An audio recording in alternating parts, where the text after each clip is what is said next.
Hey guys, how's it going? Jacob here. Welcome back to another Doctor Who video on the channel. In today's video, I'm going to be talking about my top 5 favorite 12th Doctor stories. Some of them will have been mentioned before in previous videos, but I feel like that it kind of goes without saying because they are pretty popular ones. I'm a sucker for the hype that comes behind some of the episodes.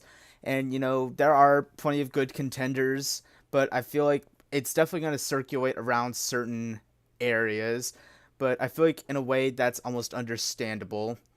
And I had to think about which ones do I really like, and I didn't want to make certain choices because I thought, oh, that just seems so obvious. That seems like the kind of thing that like everyone would say, and I'm like, well, I don't want to just deny the fact that I really like them just to try to stick out. Like I want to say, okay, I really like these. And because of that, like I said, I feel like some of my choices are a bit off, but I've decided, you know what, I might as well go ahead and stand by them.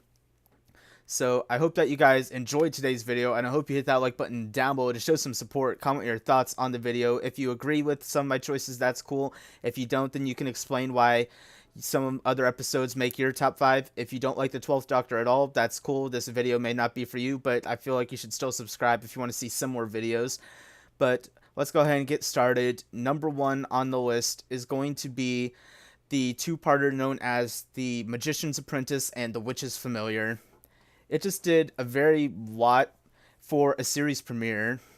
I feel like, in a way, whenever I first watched it, it almost felt like I was watching a movie, to be honest. It felt like the kind of thing that you would do as a series finale, not a series premiere.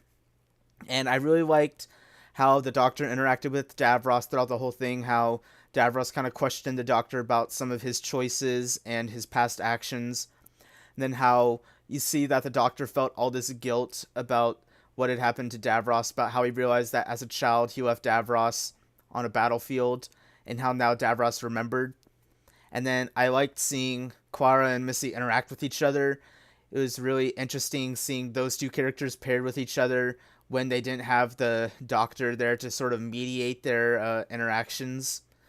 So Clara had to try to trust Missy, and Missy had to try to make use of Clara for her actions. And then how the Doctor had to deal with the idea that he thought that Clara was dead, but how he was still saying, I feel like I'm being tricked. I feel like that she's not actually dead. And then the whole conversation that the Doctor and Davros had about how everyone should have their own people and allegiance, and how Davros was saying he was actually happy for the Doctor that the Time Lords were still alive, and that by any means he should protect them.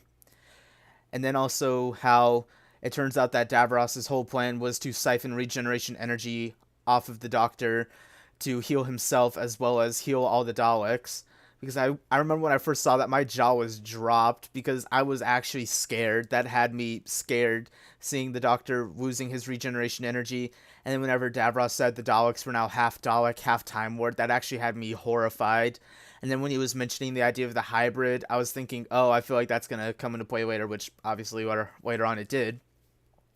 And then whenever Missy was trying to trick the Doctor into killing Clara by saying that this Dalek was the one who shot Clara when it was actually Clara inside of the Dalek.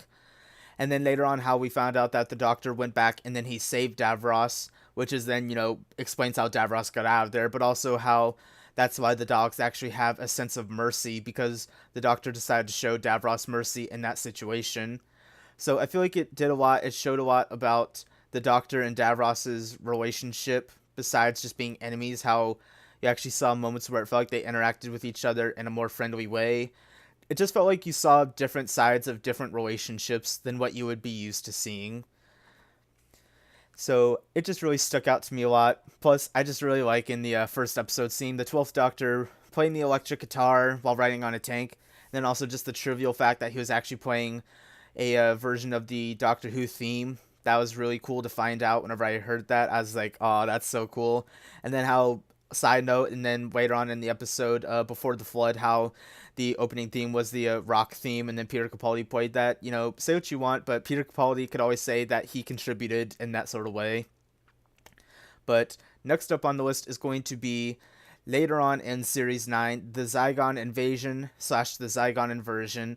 We've had only one other Zygon story before then in the modern era, and that was the Day of the Doctor. And they weren't even the only prominent thing. They took up about half the thing. Like, they only drew so much attention to themselves. But in a way, this is almost kind of like a sequel to that, because you see what it's like now with what the Doctors set up.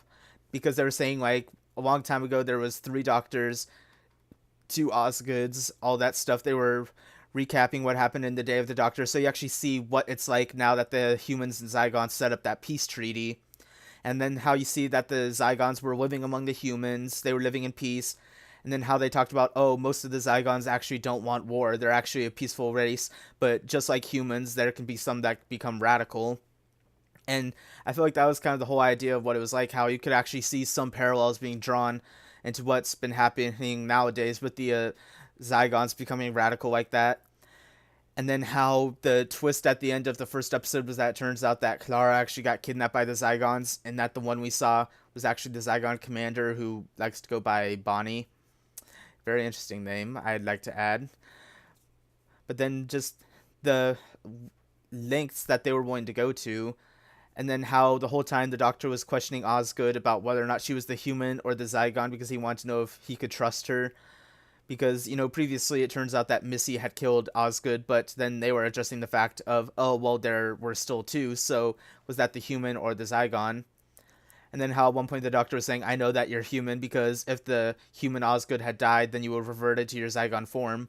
But then how Osgood said, oh, it doesn't work like that anymore. You only need to keep him alive if you want to, retain information. But now it turns out that, as long as she just wants to stay in that form, she doesn't need the other Osgood alive. But, there's still the idea of you don't know if she's human or Zygon. And then later on, I think the obvious thing that just makes this so great was the 12th Doctor's speech about how there's about all the stuff that happens with war. You don't know who's going to get hurt, whose lives are going to be ruined, and you have to go through all that bloodshed just before you eventually sit down and talk, which is something you're always going to eventually have to do. And then how Bonnie was saying, you don't understand, you don't know what it is we're going through. And how he was talking about how even after all she's done, that he still forgives her. But then how he talked about all of what he did in the Time War, and even thereafter, all of the lives that he's seen be taken, and some of them that he's had to take. And that how every time he closes his eyes, he hears all that screaming. But no matter what, he still holds on to that pain, because it reminds him that he wants to make sure that no one else ever has to see that pain. And then how, after that speech, that was actually probably, I would say, Peter Capaldi's most emotional speech as the Doctor. That's my opinion, at least.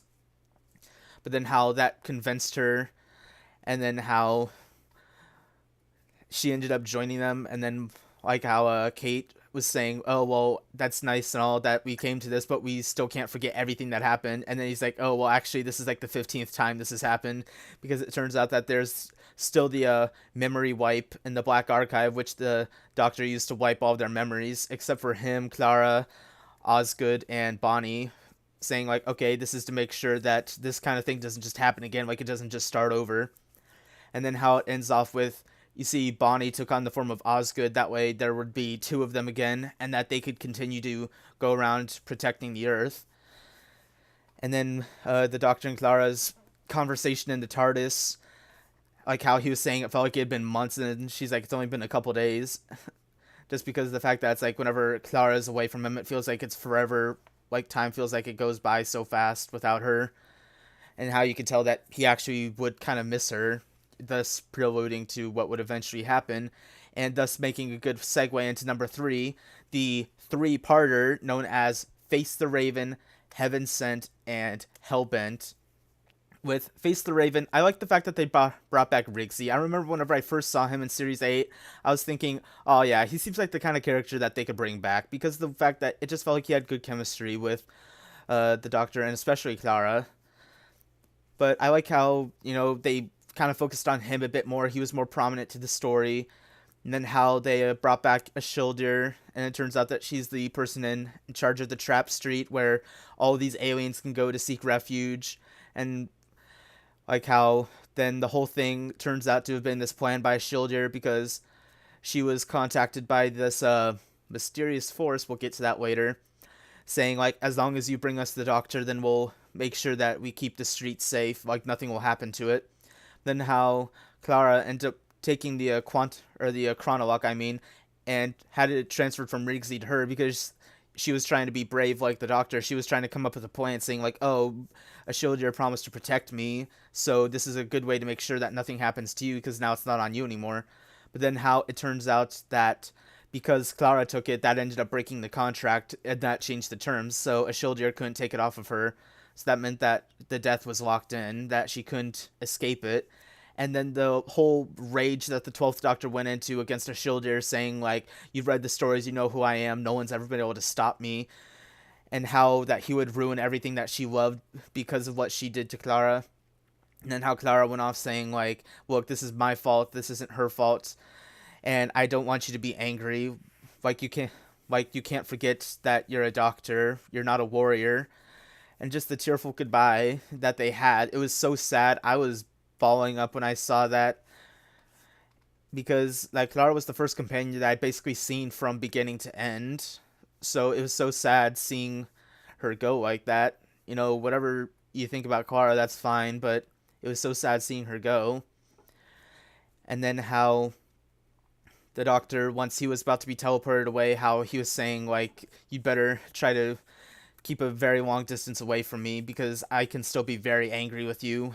How like he was trying to hold himself back because Clara told him to, but the fact that he knew that if he ever saw her again that it would be very bad.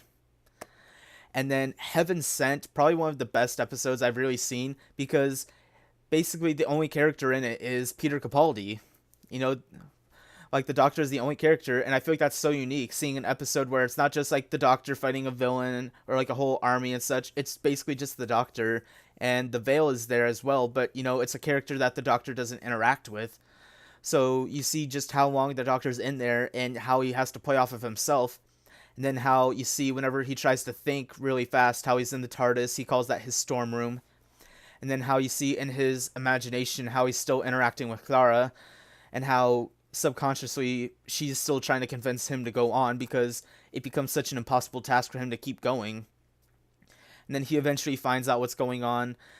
And then whenever he gets down to the final room with the Birdium in it, and then he realizes like all of the pieces that have led up to it, and then how he's going on talking about the whole story about the shepherd's boy, and how then he eventually gets burned by the Veil because he refused to reveal the secret about the hybrid, which, you know, I liked how that eventually led up to the arc of the series, how that started to eventually play in again. But then how he was saying that it's a dangerous secret that must be kept, so he was saying he was going to get out of there, and even though early on he knew what it would take, how he still kept going for it. And then the whole moment of him trying to crawl back to the first room he was in, saying, oh, I have about a day and a half to live or so to get there. Then saying like, oh, Time Lords will keep trying to regenerate even if they can't. So that's why they like to be buried among their own kind, so they aren't buried early. And then how you find out that that wasn't even the original Doctor that was there, because he was saying that he'd actually been there for 7,000 years. That's why the stars were in the wrong place, because he hadn't time traveled. It turns out that he'd just been there for so long, like he'd already been doing it for so long. So when I picked up on that, I was like, oh, that's such a big shock to me, because it turns out that wasn't even the original Doctor. The Doctor had been doing it for so long. We saw it like relatively early on in the whole process, but the fact that he'd been doing it for 7,000 years, and then how he kept going, and then eventually by the very end, he was there for 4.5 billion years. He spent more than like half the lifetime of the universe. That's probably not scientifically true, but you know what I mean. He was there for so long, and then how that's because like in his mind, Clara kept convincing him to keep going, that he needed to win. And then he finally broke through, and then it turns out that he's back on Gallifrey, which is why I love this so much, because after all this time, the Doctor is back on Gallifrey, because he knew that the people that were responsible for the whole thing were the Time Lords. And it's been a long time since we've seen the Time Lords. First of all, Day of the Doctor, and then the End of Time. So, like, there have been so many gaps since we've ever been able to see the Time Lords. So then after all this time, he actually arrived, and like he said, he came the long way around, which is, you know, their way of hinting at the fact that it's Gallifrey. And then how he's giving that whole thing about the hybrid, saying it's not half Dalek, nothing can be half Dalek. The hybrid destined to conquer Gallifrey and stand in its ruins is me. And then you think that he's talking about himself, then you realize, oh, wait, yeah, of course. He was talking about a Shildir. Of course, we all knew that. Yeah, of course, he was talking about a Shildir. And then how he went back to the barn where you saw the War Doctor, and then at some point you saw that's where the first Doctor actually was. That's where he lived. Which, that's why I was almost considering putting the episode Listen on this list because of stuff like that, because of the fact that it played in so much in his role, but I digress away from that. But then how the whole confrontation between the Doctor and Rassilon, how Rassilon kept sending all these people to try to speak with the Doctor. Like, at first he sent a soldier, and then he sent the High Council and the General, and then eventually Ohila showed up saying, like, oh, he doesn't blame Gallifrey for the Time War, he just blames you. So then how Rassilon had to go talk to the Doctor, and then the Doctor was saying, like, get off my planet, because of the fact that he wasn't just blaming Rassilon for what happened with the Time War, but he also blames him for what happened to Clara. And it turns out the whole reason they did this was because they wanted to know about the hybrid, because they're thinking that it's an oncoming threat that's eventually going to show up, and they thought that the Doctor knew about it. But then how Rassilon was going to have all those soldiers kill the Doctor because of the fact that he was not obeying, he wasn't listening or cooperating. Then how all of them respected the Doctor because of the fact that he won the Time War, and how there were so many stories about him. So then they actually ended up overthrowing Rassilon and the High Council and sent them away. So then once again the Doctor became Lord President, and then how he was claiming that he was going to help them deal with the hybrid. Then how it turns out that his whole plan was actually he wanted the extraction chamber to bring back Clara, because he was thinking it wasn't fair that Clara had to die this way. She didn't deserve to be killed like this. But then how he also asked for a memory wipe, because then it turns out that he wanted to wipe her memory. But also, in order to get away, how he ended up killing the General, which is really weird to think about, because that's one of the very few times you actually see the Doctor kill someone. Not just shoot someone, but actually kill someone. And how he went that far. And then how later on you actually heard him talk about that's why he went that far. Well, actually, I mean, how he realized that he was trying to go too far. Like how whenever he talked to a Shildir, she was talking about like how the hybrid could actually be two people, the combination of the Doctor and Clara. How Clara, having spent so much time around the Doctor, she started to become like him, and that became destructive. How that's what ended up leading to her death. And then how the Doctor was saying, look, I realized that her death in a way is still partially my fault. So he wanted to wipe her memory, that way he could leave her back on Earth, and that she could continue to live her life. And also because the Time Lords would be able to track her down through her memory of the Doctor. But then how she was going to try to reverse it on him in a way to try to get him to not do it. But then how he was saying, look, I've gone too far. Like, this has to stop. This isn't good. So then how he was saying that he didn't know if she actually reversed the polarity on it. So it'd basically be like flipping a coin. And then, because like he was saying, oh, I don't know whose memory will get erased.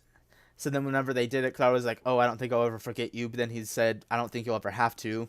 And then his whole goodbye speech to her saying, like, run like hell because you always have to, laugh at everything because it's always funny, never be cruel, never be cowardly, which I liked that, how they kind of hinted at his promise that he made to himself. Just how he gave her all this advice, and then how before he forgot her, all he wanted was for her to smile one more time for him. And then how it turns out that the whole time that the Doctor had been telling this story to Clara, you thought that it was the Doctor telling it to Clara because she couldn't remember, but it turns out that it was actually him talking to Clara, not knowing that's who she was, and that Clara was actually the one who knew all of this happened. So it just did so much, but then also how the Doctor ended up leaving again, and how he ended up just moving on with his life. Like, he realized that he needed to move on from Clara, but that message that she wrote on the TARDIS, run you clever boy and be a doctor, I remember thinking, I really hope they do one more thing with run you clever boy, because the fact that that was like the original thing they did with Clara, I was thinking, I hope they do that one more time, that would be so cool, and I'm really glad they did that, and how that helped the Doctor move on, realize that he needed to keep going even without Clara. And then also just the small moment of how he got his own screwdriver, I thought that was really cool. because I actually love the 12th Doctor's sonic screwdriver. I actually have it right here. Yeah, you see?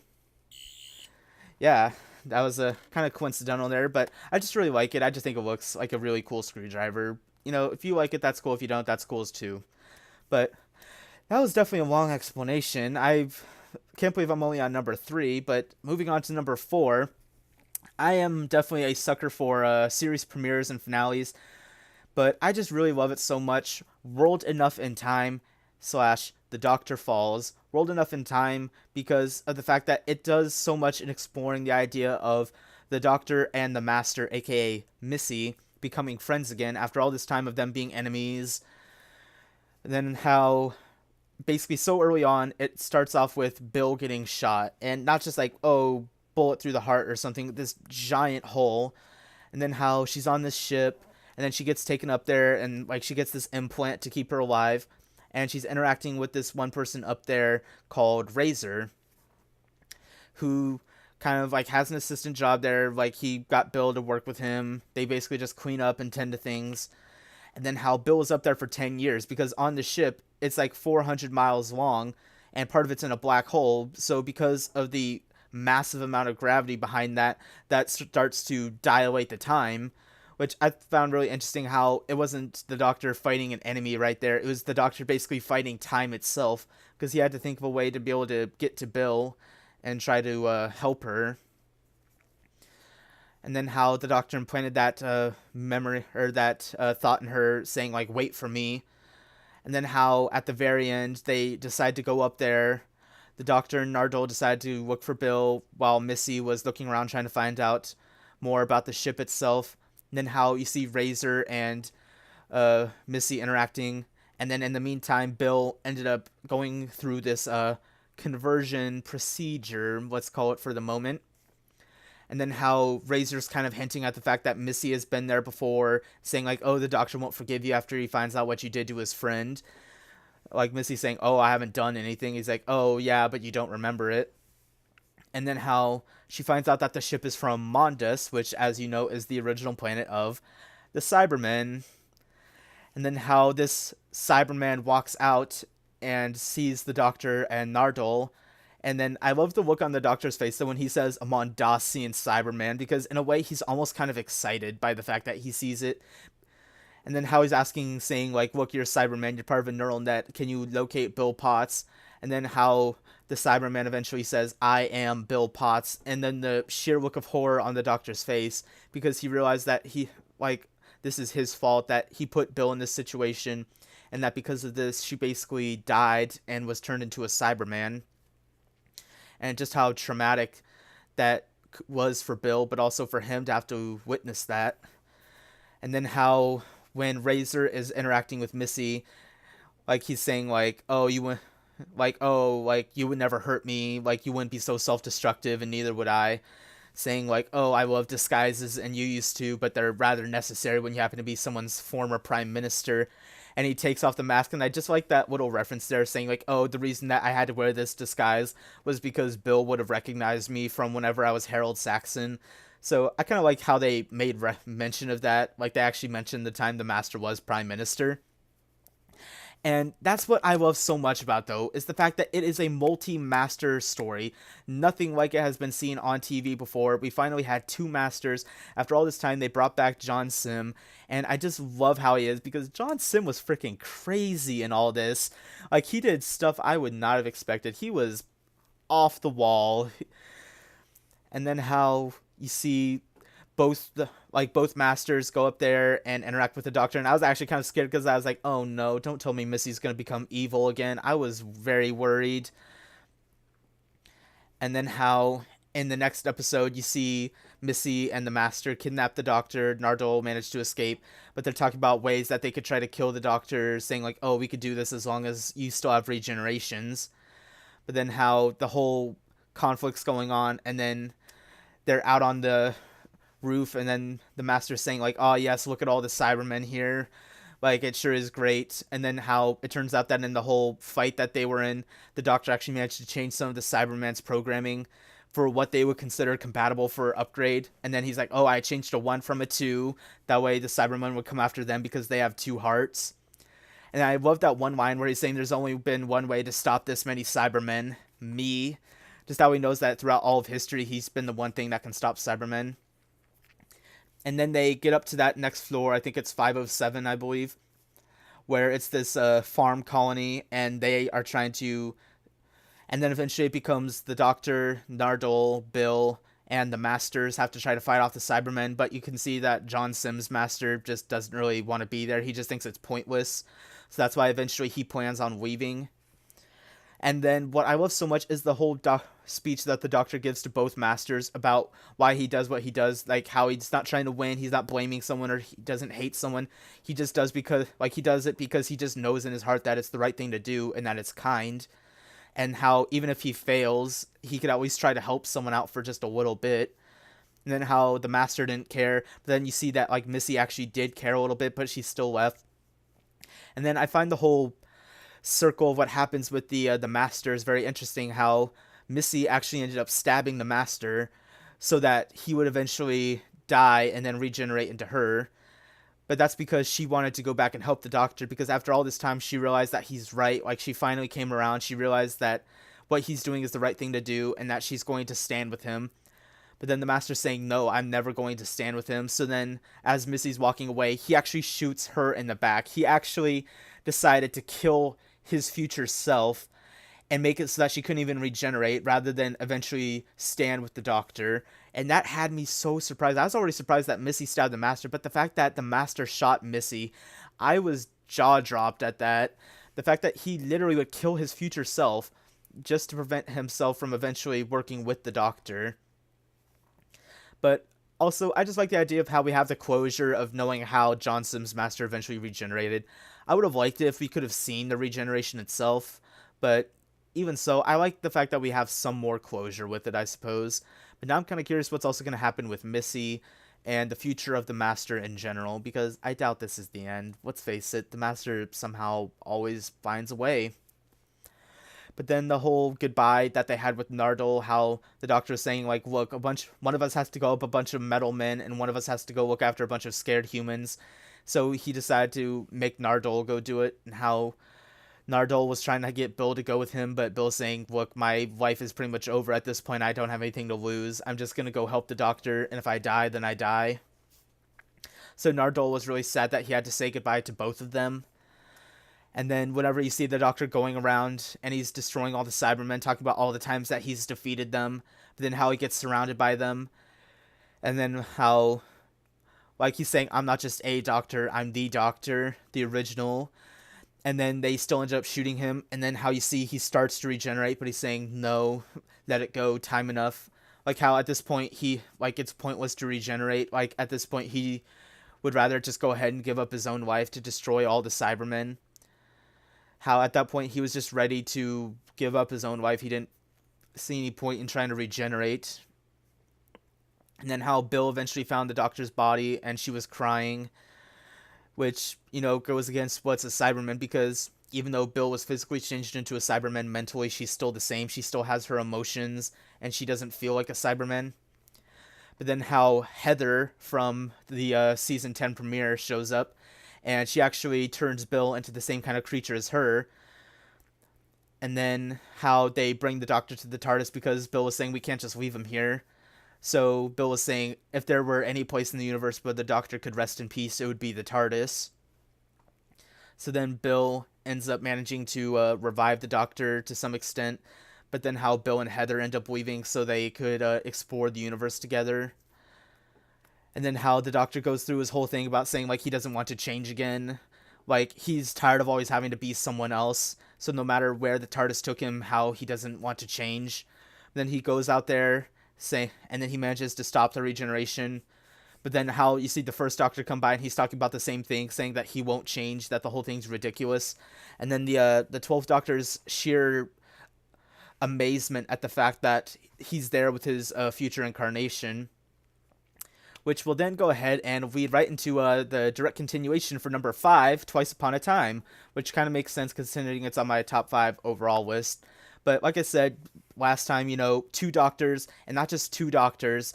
Stephen Moffat did what people probably thought would be at this point practically impossible. He brought back the first Doctor, David Bradley, who played William Hartnell in An Adventure in Space and Time. He came back 4 years later to now play the first Doctor on screen, and he did such a great job. I feel like he did a good job of capturing some of Hartnell's mannerisms and speech patterns as the Doctor. And I'm really glad that we have more closure for the first Doctor's regeneration, because there was kind of like that gap in the 10th Planet, which I was also like how they had scenes from the 10th Planet and some that were reshot with the new actors and actresses.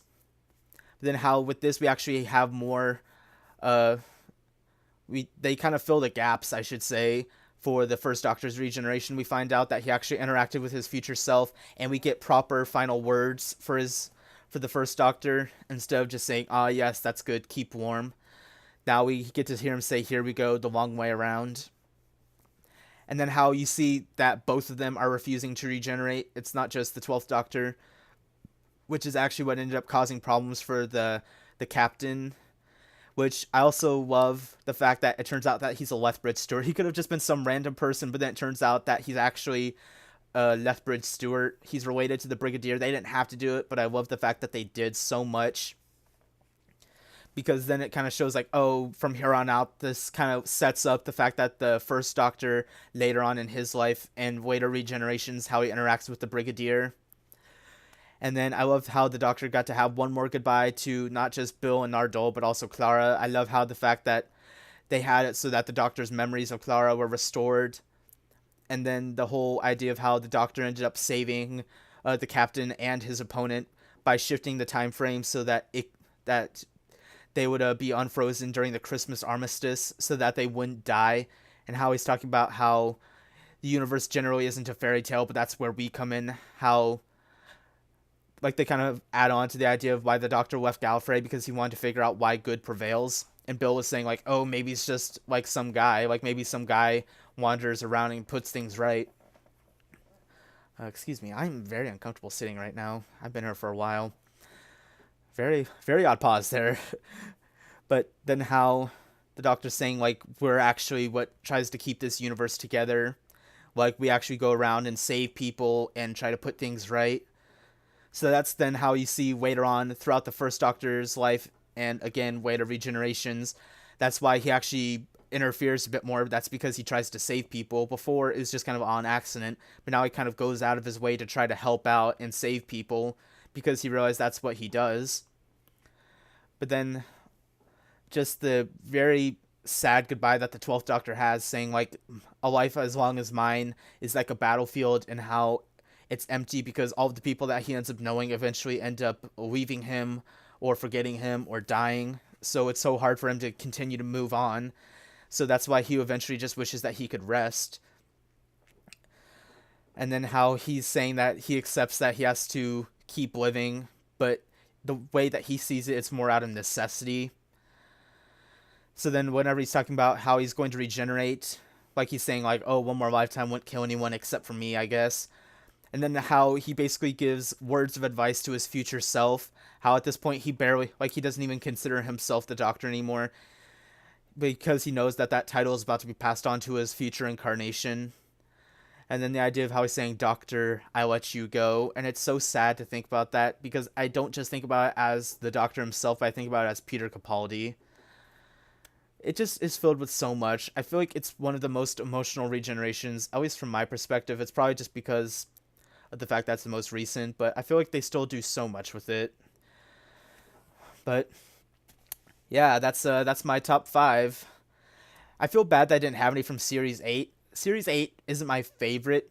There are some good ones. I do like Deep Breath. I do like Listen. I like Flatline. I like the finale, which it'd been a long time since there'd been a 2-parter, so I'm really glad they finally did that again. But like I said, I wanted to stick to what I consider to be my favorites. I didn't want to just be like, oh, I want to pick some oddball ones to try to seem unique. I didn't want to try to analyze like the 3 or so things that I could list off about why I like them. I wanted to go with the ones that I know in my heart that I like, and I would rank high on the list. But after a very, very long video. That is going to be it. Thank you so much for checking out. I hope you checked out the whole thing. If you didn't, I understand. But if you did, then I hope you hit that like button down below to show some support. Comment your thoughts on today's video. If you agree with the list, that's cool. If you don't, then explain your top 5 if you have it, and subscribe if you're new to the channel. Ring that bell to be notified about more uploads. I am really tired right now. I should go to bed soon. I probably won't, but with that, I will see you guys next time. Bye.